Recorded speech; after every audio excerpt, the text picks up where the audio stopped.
Hi everyone and welcome back. Okay, in the next tutorial we're going to be introducing you to two very important keywords in JavaScript, and they are async and await.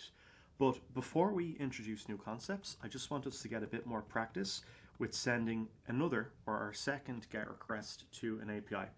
What I'd like you to do is to pause the video and see if you are able to write up code where you can send a GET request to get the latest Bitcoin price.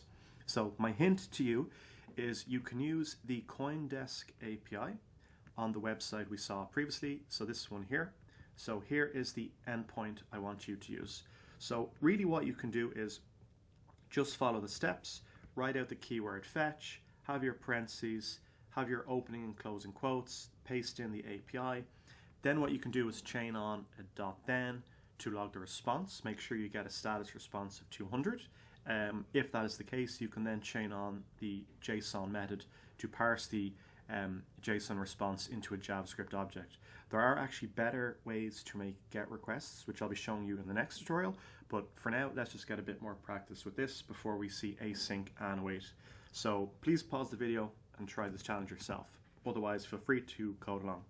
So what I'm going to do is I'm going to say fetch, and let's just paste in the CoinDesk API here, the API endpoint I should have said. Okay, awesome. Then what we can do is chain on a .then, and what we're going to do is just call the response. So it's a callback function being passed in, and it's going to run, and then just say console.log response. Okay, so now if I just save and refresh, we should hopefully have a 200 response. Okay, so this is good. So we have a status of 200, which means our request has been basically successful.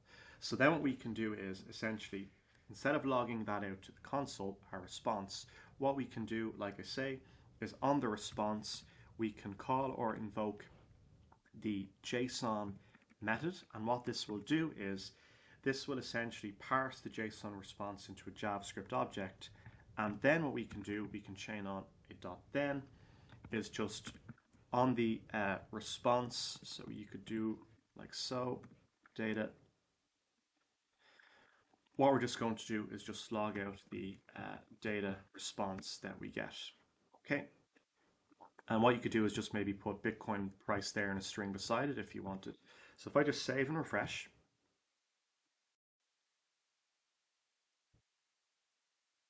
we see here we have gotten a response. Okay. We see here if I open up, we get the latest Bitcoin prices in Euro 39,000, USD 42,000. Okay. So we have gotten a response from the CoinDesk API. So that's pretty cool. Another thing you could do as well if you wanted is you could actually create a button and have an event listener, and when the user clicks on the button, only then does it actually make a request to an API. So that's something you could do as well. So in the next tutorial, I'm going to be showing you how we can actually use async and await to just make our GET requests just a bit more reusable.